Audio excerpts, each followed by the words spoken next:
가족 여러분 그동안 안녕하셨습니까? 오늘 저는 하늘 가나안을 목전에 두고라고 하는 제목으로 말씀을 드리겠습니다. 신명기 1장 19절서부터 나오는 하나님의 말씀은 이스라엘 백성들이 출애굽하여 그들이 그리도 그리워하던 가나안 땅 바로 접경 가데스 바네아에 이르렀다는 것을 말해주고 있습니다. 신명기 1장 19절입니다. 우리 하나님 여호와께서 우리에게 명하신 대로 우리가 호렙산에서 발행하여 너희의 본바 크고 두려운 광야를 지나 아모리 족속의 산지길로 가데스 바네아에 이른 때에 이스라엘 백성이 가나안 접경 가데스 바네아에 이르렀다는 것은 오늘 우리로 말하면 우리도 하늘 가나안 접경 우리가 영적인 가데스 바네아에 있다라고 하는 것입니다. 바로 예수님께서 재림하시기 직전에 우리가 있다라고 하는 말씀입니다. 재림 직전의 계시록 7장은 천사들이 땅의 사방의 바람을 붙잡고 있습니다. 그리고 계시록 7장 3절에 우리가 하나님의 종들의 이마에 인치기까지 땅이나 바다나 나무나 해하지 말라라고 말하고 있어요. 하나님의 구원받을 백성들의 이마에 하나님의 인치기까지 지구 사방의 마지막 영적인 전쟁의 바람을 붙잡고 계시는 것입니다. 바람을 잡으신 손을 놓으시면 지구에는 마지막 환란의 때가 이르게 될 것입니다. 여기 이렇게 기록하고 있습니다. 환란의 때가 시작되기 바로 직전에 우리는 모두 살아계신 하나님의 인을 받게 될 것이다.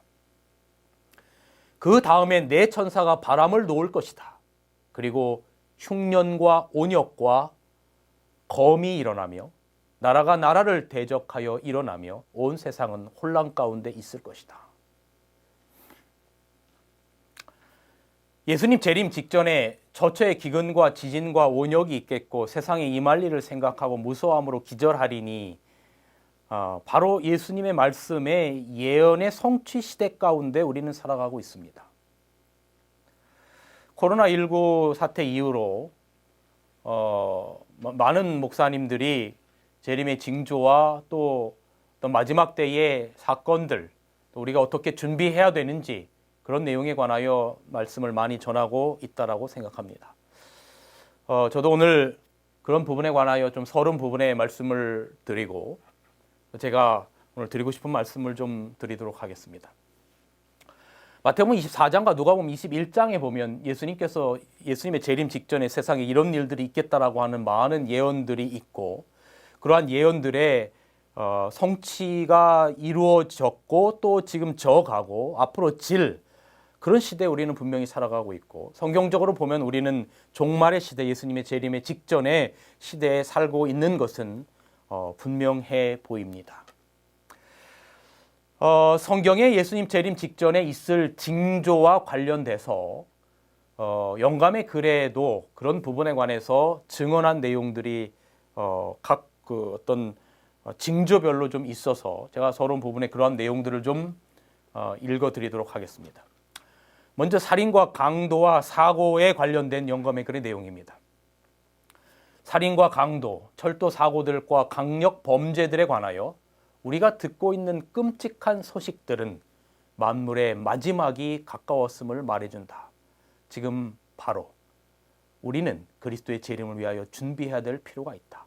살인과 강도와 철도 사고들이 있을 것이라고 그렇게 예언이 되어 있는데 당연히 요즘 그런 일들이 주변에서 얼마나 많이 일어나는지 철도 사고도 우리나라에서 꽤 많이 세계에서도 곳곳 일어나고 있는 모습들을 바라보게 되는 것입니다. 그 다음에 또 해양 사고와 화재에 관해서도 이렇게 언급하고 있습니다. 폭풍우가 다가오고 있다. 그러므로 우리는 하나님께 회개하고 우리 주 그리스도를 믿음으로 말미암아 그 광포를 대항할 준비를 하지 않으면 안 된다. 주께서 일어나시어 무섭게 지구를 흔드실 것이다. 우리는 사방에서 분쟁이 일어나는 것을 볼 것이다. 수천 척의 배가 깊은 바닷속으로 침몰할 것이다. 군왕들이 물속에 빠지고 수백만의 사람들이 희생될 것이다. 뜻하지 않은 화재가 발생할 것이며 어떠한 인간의 노력으로도 이 불을 끄지 못할 것이다. 지상의 궁전들은 살아온 불길에 휩싸이게 될 것이다. 철도 사고가 더욱 빈번하게 일어날 것이다. 혼란과 충돌과 일각의 예고도 없는 사망이 주요 교통로에서 발생할 것이다. 마지막이 이르렀고 은혜 기간은 끝나려 하고 있다. 우리는 찾을 만할 때에 하나님을 찾고 가까이 계실 때 그분께 부르짖자. 수많은 배들의 침몰 사고들 그런 것들이 있을 것을 또 예언하고 있습니다. 전염병과 전쟁과 쓰나미에 관련된 부분도 분명히 영감의 글에는 기록되어 있습니다. 전염병이 전쟁, 마치 전염병이 전쟁과 같이 있을 것이다라고 하는 것입니다. 이렇게 꼭 총칼로 싸우는 전쟁뿐만 아니라 전염병이 전쟁인 그런 시대가 올 것이라는 것인데, 지구 역사의 마지막 장면 중 하나로 전쟁이 일어날 것이다. 바로 전염병과 재앙과 기근이 있을 것이다 그랬어요. 또 대양의 물들이 경계를 넘어서 흘러넘칠 것이다. 이 쓰나미 같은 것 아닙니까? 정말 이런 것이 있겠다고 백수십여 년 전에 예언이 되어 있습니다. 우리는 그리스도께서 당신을 사랑하는 자들을 위해 마련하려 가신 처소에 들어가기 위하여 준비하고 있어야 한다. 또 기근이 많아질 것이다. 전염병으로 수천 명의 사람들이 생명을 잃을 것이다. 외부의 세력들과 내부에서의 사단의 활동으로 위험이 우리 주변에 편만하다. 그러나 하나님이 제어하시는 힘은 아직 역사하고 있다. 그랬어요. 하나님이 제어하시는 힘의 역사가 끝나면, 다시 말해 요한계시록 7장의 말씀으로 비추어 보면, 천사가 바람을 붙잡고 있는 것을 놓으면 이런 일들이 전 세계에 더 빈번히 일어나게 될 것이다 라고 하는 것이죠. 또 화산 폭발과 지진 부분입니다. 인자가 구름 가운데 나타나시기 전에 자연계의 만물이 진동할 것이다. 하늘의 번개와 땅의 불이 서로 연합하여 산을 용광로와 같이 되게 할 것이며, 마을과 도시로 용암이 홍수처럼 흘러넘치게 할 것이다. 땅속에 숨겨진 물질들의 대변동으로 용암들이 물속으로 던져질 것이며, 이로 인해 부글부글 끓을 것이며 바위와 흙을 토해낼 것이다. 강력한 지진이 발생할 것이며 수많은 사람들이 생명을 잃게 될 것이다. 얼마나 이 화산 이런 활동들 우리의 현장 가운데 살아가고 있습니까? 대기 오염은 어떻습니까? 사단은 대기권 내에서 활동하고 있으며 대기를 오염시키고 있다. 이때 우리들은 현재의 생명과 영원한 생명을 위하여 하나님을 의존하지 않으면 안 된다. 우리가 가진 신앙의 위치를 고수하기 위하여 우리는 정신을 바짝 차리고 하나님께 온전히 헌신하고 회개하며 모든 것을 바칠 필요가 있다. 그런데 우리는 마치 마비된 것처럼 가만히 앉아있는 듯 보인다. 하늘의 하나님이시여 우리를 깨워 주소서. 또 다른 영감의 글을 보겠습니다. 하나님께서는 생명과 영양의 근원의 하나인 공기를 독소로 오염시키는 어둠의 세력을 제어하지 않으신다. 대기오염은 식물을 해칠 뿐만 아니라 인체도 질병을 유발시킨다. 이것들은 하나님의 진노의 대접에서 땅 위에 뿌려지고 있는 방울들의 결과이며, 이것은 장차 임할 무서운 재난의 희미한 예표에 불과하다.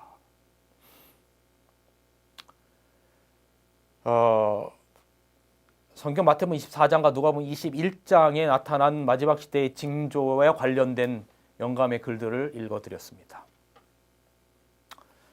여러분, 이런 글들을 읽고 볼 때마다 혹은 들을 때마다 우리는 어떻습니까? 무섭습니까? 어떠십니까? 무섭고 두렵습니다. 이런 메시지를 전하면 청중들의 반응은 대개 이렇게 좀 두 가지로 나뉘는 것 같습니다.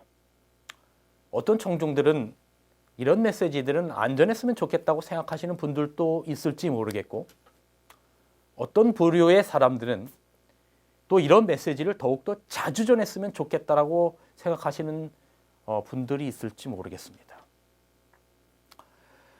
그러나 이런 메시지와 이런 내용들을 하나님께서 우리에게 주시는 목적은 우리를 무섭게 하려고 하는 것이 아니라 그 이유가 분명히 있는 것입니다.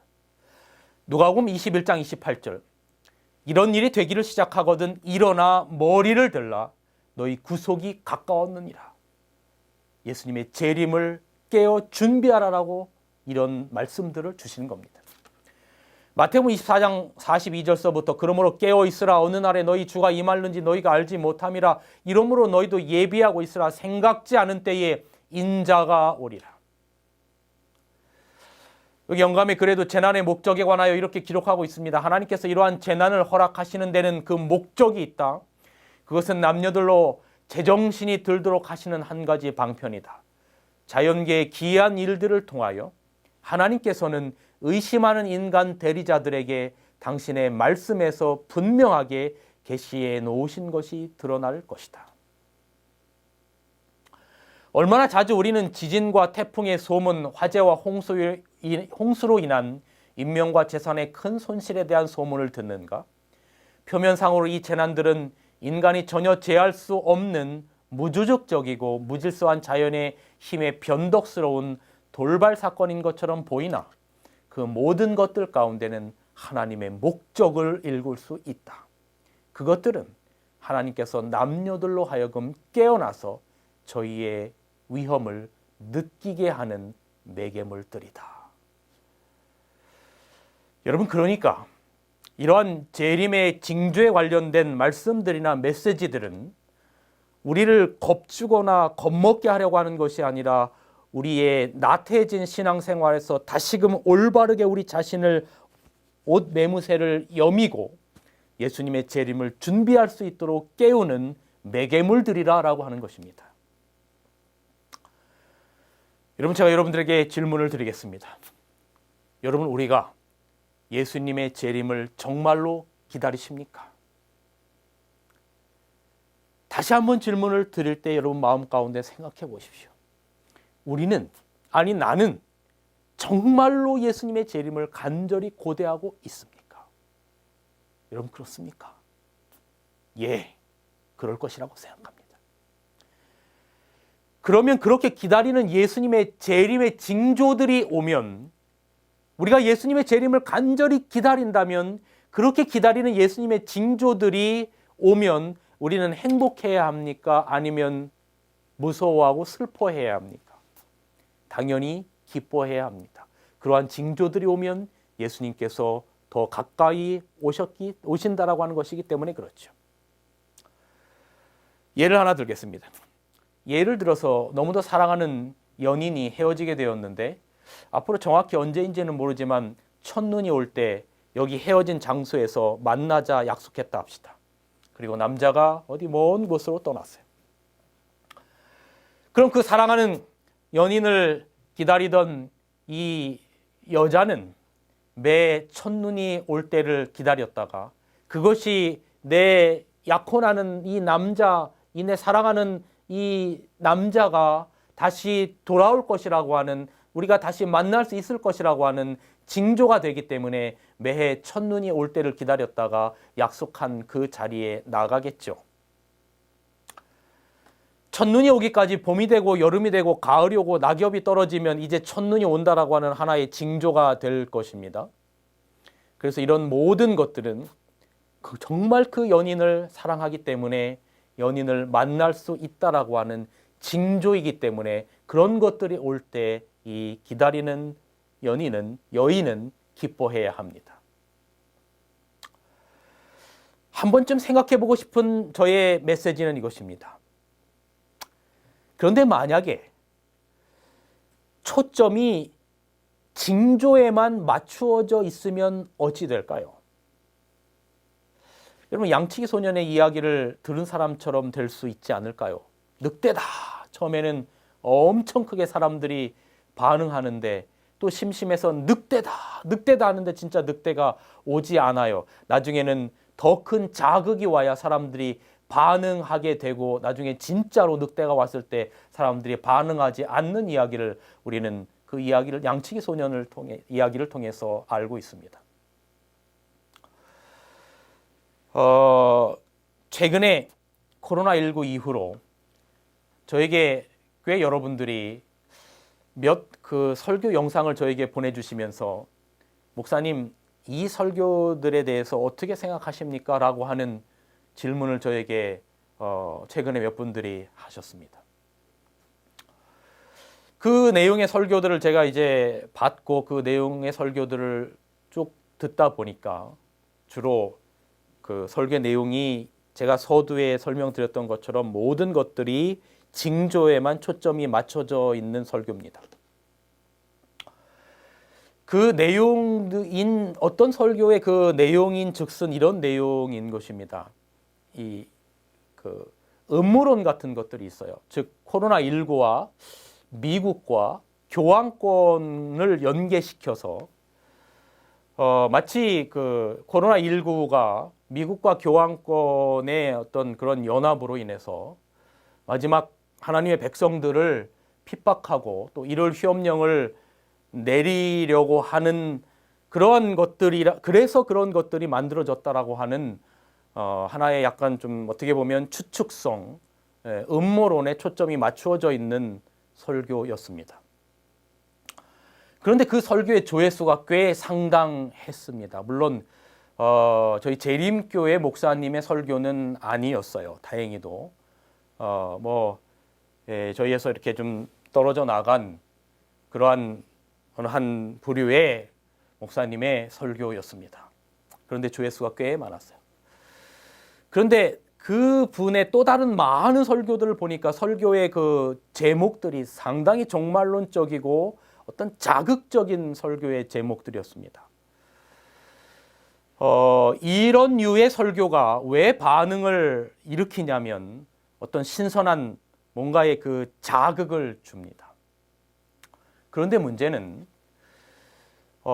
이런 어떤 징조론적인 혹은 추측성 혹은 확인되지 않은 내용들에 관련돼서 초점이 맞추어진 말씀들을 자꾸 듣다 보면 마치 그 늑대다 했는데 늑대가 안 와요. 그럼 더 자극적인 내용이 와서 사람들의 반응을 살펴야 되기 때문에 그런 내용들의 설교를 찾고 그런 내용들의 설교를 자꾸 전하고자 하는 그런 유혹에 빠질 수도 있게 되는 것입니다. 여러분 좀 보세요. 잠시 전에 제가 연인 이야기로 돌아가서 첫해 이제 첫눈이 오고 둘째 첫눈이 오고 셋째 첫눈이 와요. 그런데 연인이 오지 않아요.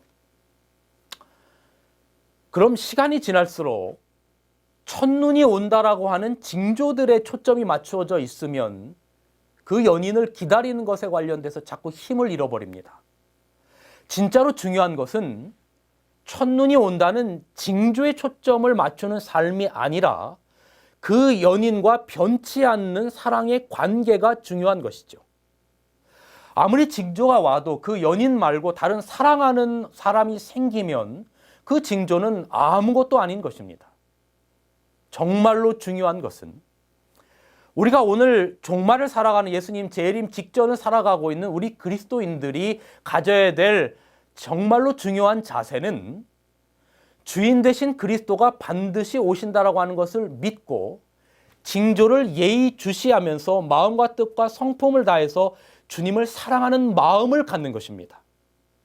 다시 말씀드리면 초점에만 확인되지 않는 음모론적인 어떤 그런 추측성 그런 기사에 그런 메시지에만 관심을 갖는 것이 아니라 그 징조 후에 이 땅에 오시겠다라고 하시는 예수님을 우리가 정말로 마음과 뜻과 성품을 다해서 사랑하는 마음을 갖는 것, 그것이 훨씬 더 중요한 것이라고 하는 생각이 드는 것입니다. 신명기 7장 4절 5절 이스라엘아 들으라. 우리 하나님 여호와는 오직 하나인 여호와시니 너는 마음을 다하고 성품을 다하고 힘을 다하여 내 하나님 여호와를 사랑하라. 신명기 1장에 보면 430년간 종살이하던 이스라엘 백성들이 출애굽해서 그 힘든 광야를 거쳐서 그리도 오매불망 기다리던 젖과 꿀이 흐르는 가나안 땅 앞 가데스 바네 앞에 왔습니다. 행복해야 합니까? 두려워야 합니까? 당연히 행복해야 합니다. 얼마나 그리던 가나안 땅입니까? 그때 그들에게 하나님께서 말씀하십니다. 신명기 1장 21절. 너희 열조에 하나님께서 너희에게 이르신 대로 올라가서 얻으라. 두려워 말라. 주저하지 말라 한즉. 그렇게 오매불만 그리던 가나안 땅 앞까지 왔어요. 그런데 여러분, 정말로 이상하게도 그들은 행복하지 않았어요. 오히려 무섭고 두려웠어요. 왜 행복하지 않았습니까? 행복하지 않은 이유를 이렇게 기록합니다. 신명기 1장 28절. 우리가 어디로 갈까? 우리의 형제들이 우리로 낙심케 하여 말하기를 그 백성은 우리보다 장대하며 그 성읍은 크고 성곽은 하늘에 닿았으며 우리가 또 거기서 안악자손을 보았노라. 여러분, 행복해야 하는 가데스 바네아에 와 있는 이스라엘 백성들이 왜 행복하지 않고 두려웠습니까? 그들은 징조만을 보았기 때문에 그렇습니다. 땅을 보았어요. 가나안의 엄청나게 큰 성읍을 보고 성곽을 보고 안악자손만을 보았어요. 그들 앞에 이스라엘 백성들 자신들은 메뚜기처럼 초라하게 여겨졌어요. 여기 영감의 글은 이렇게 기록하고 있습니다. 그들은 불신으로 하나님의 능력을 제한했고 지금까지 그들을 안전하게 인도하신 손길을 신뢰하지 않았다. 그러고는 그들이 과거의 모세와 아론을 원망하던 그들의 잘못을 다시 범했다. 그들은 자, 이것이 우리의 소망의 끝이며 이것이 바로 우리가 소유하려고 애굽에서 여행하여 온 땅이로구나 라고 말하였다. 그들은 그들의 지도자들이 백성을 기만하고 이스라엘에게 어려움을 준다고 비난하였다. 백성들은 실망과 낙담으로 자포자기하였다. 고민의 통곡 소리가 어지러운 불평의 소리와 뒤섞여 퍼져나왔다. 갈렙은 사태가 어떻게 돌아가는지를 알고 하나님의 말씀을 옹호하고자 담대히 일어서서 불충실한 동료들의 악한 영향력을 물리치기 위하여 전력을 다하였다. 잠시 동안 백성들은 아름다운 땅에 대하여 희망과 용기를 주는 갈렙의 말을 듣느라고 잠잠하였다. 갈렙은 가나안 땅을 믿음으로 말미암아 들어갈 수 있다고 희망과 용기를 주는 말을 하였던 거예요. 그러나 백성들은 그 말을 잠시 들었지만 그것을 끝까지 듣지 않았어요. 여기 계속해서 이렇게 기록하고 있습니다. 갈렙은 이미 보호된 것을 부인하지 않았다. 성벽은 높았고 가나안 사람들은 강하였다. 그러나 하나님께서는 그 땅을 이스라엘에게 약속하셨다. 갈렙은 우리가 곧 올라가서 그 땅을 취하자 능히 이기리라고 격려하였다. 그러나 열 정탐꾼들은 그의 말을 가로막고 장애물에 대하여 처음보다 더 어둡게 묘사하였다. 가나안을 목전에 두고 이스라엘 백성들은 두려움에 빠져 하나님을 보지 못한 것입니다. 징조만을 바라보고 두려워하여 그들의 일평생을 인도하셨던 하나님을 보지 못한 겁니다.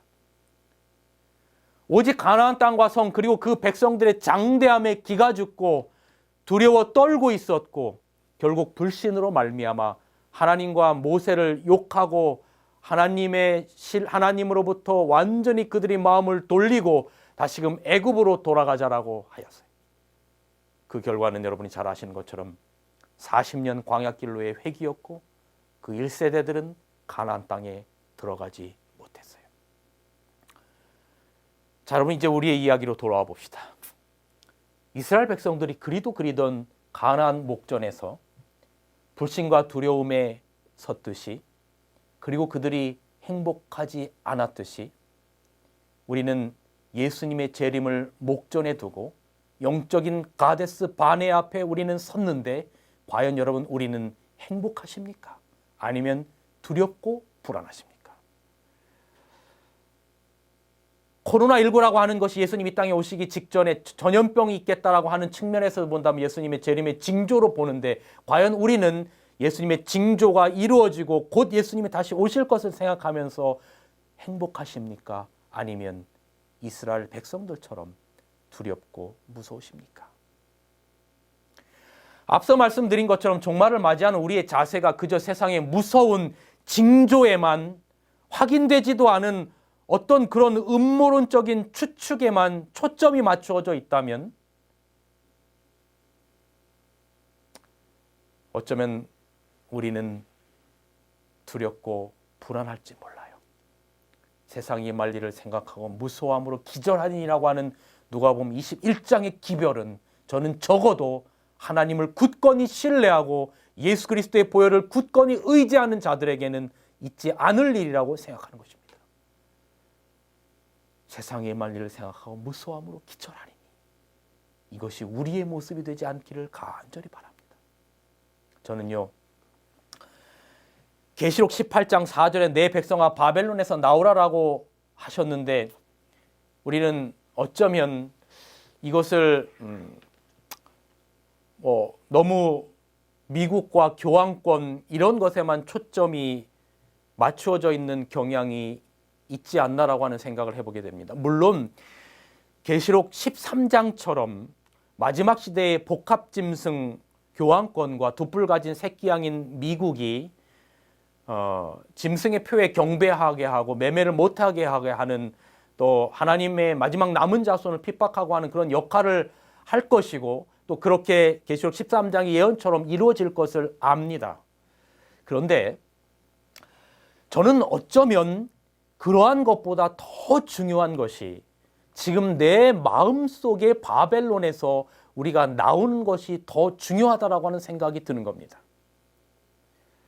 내 백성아 바벨론에서 나오라라고 하는 그 메시지 가운데 저는 오늘 내 마음속에 우리 개개인의 마음속에 바벨론에 관련된 이야기를 생각해 보고 싶은 겁니다. 장차 이루어질 점점 이루어져 가고 있는 계시록 13장의 그런 메시지 반드시 이루어지겠지만 그런 것들을 잠시 차지하고 오늘 우리의 마음 가운데 있는 바벨론에서 나오는 것 어쩌면 그것이 더 시급한 문제일 수도 있다라고 하는 생각이 드는 것입니다. 여러분 바벨론의 정신이 무엇인지 아시잖아요. 창세기 11장의 노아홍수 이후에 니므롯을 중심으로 바벨탑을 세울 때 그 정신이 무엇이었습니까? 이제 더 이상 무지개를 주시면서 비를 내리지 않겠다고 하나님께서 말씀하셨음에도 이 백성들이 믿지 않아요. 그래서 창세기 11장 4절에 보면 성과 대를 쌓아서 꼭대기를 하늘에 닿게 하여 우리의 이름을 내자. 우리의 이름을 내고 온 지면에서 흩어짐을 면하자. 우리의 이름을 내자. 하나님이 사라지고 전적으로 인본주의적인 정신이 바로 바벨탑의 정신이죠. 바로 그리고 그 자리에 후에 바벨론이라고 하는 나라가 세워집니다. 그 정신이 무엇입니까? 바벨론의 정신이 무엇입니까? 다니엘 2장에 하나님께서 세상 역사를 바라보시면서 금머리, 은 가슴과 팔, 그다음에 놋, 이 배, 그다음에 철, 다리, 그다음에 열국으로 나뉘게 되죠. 흙과 진흙이 섞여져 있는 발가락 시대를 거쳐서 마지막 예수님의 돌나라가 이 땅에 임할 것이라고 하는 세상 역사의 마지막까지를 설명하고 있는 다니엘 2장의 기별을 들은 느부갓네살이 그걸 인정할 수가 없는 거예요. 그래서 다니엘 3장에 신상을 하나 세우는데 머리부터 발끝까지 금으로 다 씌운 금신상을 하나 만들게 하고 바로 거기에 절하라라고 말하는 것입니다. 절하지 아니하는 자는 누구든지 다 죽이겠다. 여러분 이 바벨론의 정신이 무엇인지 보십니까? 오로지 하나님이 없는 인본주의, 이것이 바벨론의 정신입니다. 다니엘 7장에 작은 뿔이 때와 법을 변개코자 한다는 예언처럼 중세의 로마 캐톨릭이 십계명을 변경하고 창조의 기념일인 안식일을 태양의 날인 일요일로 예배일을 바꾼 것, 이 모든 것들이 다 인본주의적인 신앙의 산물들인 것입니다. 이 모든 것들이 바벨론의 정신이고 산물들이죠. 그렇다면 마지막 때에 하나님의 백성들이 반드시 계시록 18장 4절처럼 내 백성아 바벨론에서 나오라라고 말할 때 나와야 할 그 바벨론의 정신은 어쩌면 하나님 없이 하늘을 보지 않고 세상을 보고 땅을 보고 내 자신만을 보고 살아가는 우리의 정신을 나타내는 것일 수도 있을 것이라고 하는 생각이 드는 것입니다. 신명기 1장에 가나안을 목전에 두고 가데스 바네아에 있는 백성들에게 바로 이 바벨론의 정신이 가득했던 것입니다. 하나님 중심의 신본주의를 잊어버리고 땅을 보고 성읍을 보고 장대한 안악자손을 봐버리니까 하나님이 그들의 시야에서 완전히 사라져 버렸습니다. 이게 우리의 이야기일 수도 있다라고 하는 것입니다. 코로나19 사태로 인해서 전염병과 또 세상에서 일어나는 무서운 징조들, 아직 확신되지 않은 추측성 음모론들, 이런 것들에 앞서서, 그리고 앞으로 일어날 계시록 13장의 미국과 교황권의 그러한 결탁들, 일요일 휴업령들, 이러한 모든 것들이 일어나기에 앞서서 과연 우리가 정말로 우리의 마음 가운데 하나님을 잊어버리고 사람과 세상만을 의지하는 그러한 바벨론의 정신은 우리 마음 가운데 없는가? 우리는 정말로 하나님을 잊지 않고 그분을 우리의 눈에서 떼지 않고 바라보면서 살아가고 있는가? 이것이 더 중요하다는 생각이 드는 것입니다. 여러분, 여기에 현실과 신앙 사이에 반드시 넘어야 할 벽이 있는 것입니다. 때때로 우리는 그렇게 생각할 수 있어요. 신앙은 그런데 현실이 아니다. 여러분, 이건 우리 그리스도인의 자세가 아닙니다. 구원받을 사람의 자세가 아니에요. 우리는 끝까지 믿음 안에서 견고히 신앙 가운데 살아야 하는 것입니다. 신명기 1장 29절, 내가 너희에게 말하기를 그들을 무서워하지 말라, 두려워하지 말라. 우리가 무서워하지 않고 그리스도의 재림을 앞두고 행복하고 설레하며 살 수 있는 것은, 그 이유는 우리에게 우리를 인도하시는 하나님이 계시다는 사실을 잊지 않고 굳건히 의지하고 살아가는 길입니다. 그런 면에서 여기 신명기 1장 29절서부터의 말씀은 마지막 시대를 살아가는 우리들에게 대단히 중요한 교훈을 준다고 생각합니다. 내가 너희에게 말하기를 그들을 무서워하지 말라, 두려워하지 말라. 오늘날 우리의 시대로 말하면, 영적인 가데스 바네아에 있는 우리에게로 말하면, 세상에서 일어나고 있는 마지막 재앙들로 인하여 무서워하거나 두려워하지 말라로 바꿔볼 수 있지 않겠습니까? 계속되는 신명기 1장 30절의 말씀입니다. 너희보다 먼저 가시는 너희 하나님 여호와께서, 여러분, 우리보다 먼저 가시는 우리 하나님 여호와께서 애굽에서 너희를 위하여 너희 목전에서 모든 일을 행하신 것 같이 이 세상을 살아가는 세상의 애굽에서 지금까지 우리를 인도하신 것 같이 이제도 너희를 위하여 싸우실 것이며 앞으로도 그렇게 하실 것이며, 신명기 1장 31절, 광야에서도 너희가 당하였거니와 사람이 자기의 아들을 아는 것 같이 너희 하나님 여호와께서 너희가 걸어온 길에서 너희를 아느사 이곳까지 이르게 하셨느니라 하라. 여러분, 지금까지 하나님께서 우리를 아느시고 이곳까지 인도하신 그 하나님이 계시다는 걸 우리가 잊지 않고 살 수 있다면, 여러분, 우리가 두려워할 이유가 없는 것이죠. 신명기 1장 32절, 이래 너희가 너희 하나님 여호와를 믿지 아니하였도다. 여러분, 어쩌면 우리의 눈이 어떤 세상적인 것들만을 바라보고 우리와 함께 하시는 임마누엘 하나님을 잊지 않고는 잊고 살고 있지는 않습니까? 신명기 1장 34절 3절, 그는 너희보다 먼저 그 길을 가시며 장막 칠 곳을 찾으시고 밤에는 불로 낮에는 구름으로 너희가 갈 길을 지시하신 자이시니라. 우리보다 먼저 우리의 길을 가시고 장막 칠 곳을 찾으시고 밤에는 불로 낮에는 구름으로 우리가 갈 길을 지시하신 자이시니라. 믿음의 가족 여러분, 두려워 말고 우리를 지금까지 안고 인도해 오신 주님을 전적으로 의지하고 사십시다. 우리보다 먼저 우리의 길을 가시며 우리의 앞길을 인도하시는 주님, 그 주님을 바라보는 것만이 우리가 예수님의 재림을 무사히 안전히 맞이하는 길임을 기억하시기 바랍니다. 여기 저는 이제 말씀을 정리하면서 여기 영감의 글에는 이렇게 기록하고 있습니다. 우리가 현 위치에 이르기까지 한 걸음 한 걸음씩 전진하며 여행한 우리의 과거의 역사를 회고해 볼 때 나는 하나님을 찬양하라고 말할 수 있다. 주님께서 행하신 역사를 바라볼 때 나는 경탄과 우리의 인도자이신 그리스도께 대한 확신으로 충만해진다. 아멘. 우리는 주님께서 우리를 인도해 오신 길과 우리의 과거 역사를 통하여 주신 그분의 가르침을 잊어버리는 것 외에는 미래에 대하여 두려워할 것이 없다. 다시 한번 읽어드리고 싶습니다. 우리가 현 위치에 이르기까지 한 걸음 한 걸음씩 전진하며 여행한 우리의 과거의 역사를 회고해 볼 때, 다시 말하면 여러분 각자의 인생을 회고해 볼 때 나는 하나님을 찬양하라고 말할 수 있다. 주님께서 행하신 역사를 바라볼 때 나는 경탄과 우리의 인도자이신 그리스도께 대한 확신으로 충만해진다. 우리는 주님께서 우리를 인도해 오신 결과 우리 과거 역사를 통하여 주신 그분의 가르침을 잊어버리는 것 외에는, 우리가 우리의 과거를 인도하신 하나님을 잊어버리는 것 외에는 미래에 대하여 두려워할 것이 전혀 없다. 아멘. 그렇습니다. 여러분, 우리의 눈을